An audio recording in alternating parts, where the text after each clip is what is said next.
Guys officially কিন্তু এই সপ্তাহের মানডে নাইট রতে ডাব্লিউডাব্লিউর পক্ষ থেকে সিএম পাঙ্ককে অ্যাডভার্টাইজ করা হয়েছে। সো গাইস এই বিষয়ে 100% শিওর এই সপ্তাহের মানডে নাইট রতে আমাদের সবার প্রিয় সিএম পাঙ্ক কিন্তু থাকবে। এখন আমার পার্সোনালি মনে হচ্ছে যে এই সপ্তাহের মানডে নাইট রতে কিন্তু ড্রু ম্যাকেন্টায়ার এবং সিএম পাঙ্কের কিন্তু হাতাহাতি পর্যন্ত হতে পারে। সো গাইস দেখাই যাক কালকের মানডে নাইট রতে কি হয়। এছাড়াও কিন্তু আগামীকালের যে মানডে নাইট রতা থাকবে সেখানে বিগ ব্রনসন রিড এবং কি ব্রন স্ট্রোমানের কিন্তু একটা সেগমেন্ট থাকতে পারে। এটাকে কোনো সেগমেন্ট বলা যাবে না, তাদের মধ্যে যখনই একে অপরের সাথে দেখা হবে তাদের মধ্যে কিন্তু হাতাহাতি হবে। গাইস কিছুদিন আগে কিন্তু গুঞ্জন চলছিল ম্যাট রিডল কিন্তু AEW তে জয়েন করতে পারে, কিন্তু আজকেই AEW এর যে ওনার টনি খান সরাসরি বলে দিয়েছে যে তারা ম্যাট রিডল সম্পর্কে কোনো ইন্টারেস্টেড নয়। সো গাইস এটা 100% শিওর ম্যাট রিডলকে কিন্তু AEW তে দেখা যাবে না। এছাড়াও WWE এর ভাইপার র্যান্ডি অর্টনও বলেছে তার ক্যারিয়ারে যতগুলো তার ট্যাগ টিম পার্টনার ছিল তার মধ্যে সবথেকে ফেভারিট হচ্ছে তার Matt Riddle. So guys Randy অর্টনের মতো সুপারস্টার যখন ম্যাট রিডলের এত প্রশংসা করছে তো ম্যাট রিডলের কিন্তু WWE তে আসার সম্ভাবনা অনেক বেশি। নেক্সট কথা বলবো র্যান্ডি অর্টন কি নিয়ে। গাইস সবাই মনে করেছিল যে র্যান্ডি অর্টন হয়তো কিছুদিনের জন্য ব্রেক নিয়েছে,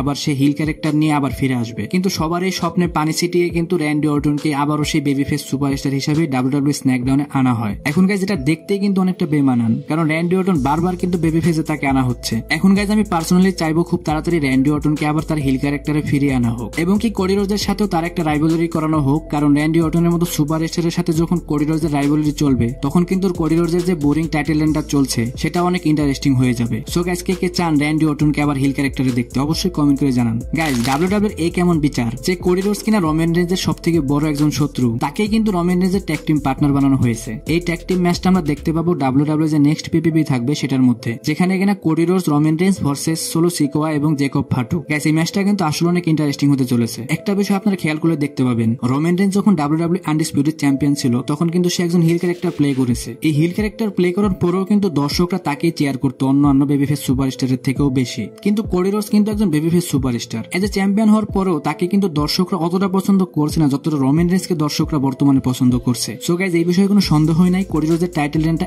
একদম বোরিং এবং কি আমার সাথে বেশিরভাগ মানুষই কিন্তু একমত হবে। এখন কোডি রোজের চ্যাম্পিয়নশিপটা আরো ইন্টারেস্টিং করার জন্য তাকে আরো ভালো ভালো রাইভালরি দেওয়া প্রয়োজন, যেমন ব্রক লেসনার, র্যান্ডি অর্টন, জন সিনা। এখন তা না দিয়ে WWE এর পক্ষ থেকে তাকে দেওয়া হচ্ছে কেভিন ওয়েন্সের সাথে তার ম্যাচ। গাইস যখন WWE ভালো জানে তাদের এখন কি করা উচিত। সো গাইস আমার পার্সোনাল মতামত আমি আপনাদের সাথে শেয়ার করলাম। সো গাইস আজকের ভিডিও এই পর্যন্তই। আমাদের চ্যানেলে 1000 সাবস্ক্রাইবার পূরণ হয়ে গেছে, সবাইকে অনেক ধন্যবাদ। রেসলিং সম্পর্কে সমস্ত নিউজ এবং আপডেট জানার জন্য আমার চ্যানেলের পাশেই থাকবেন। ধন্যবাদ।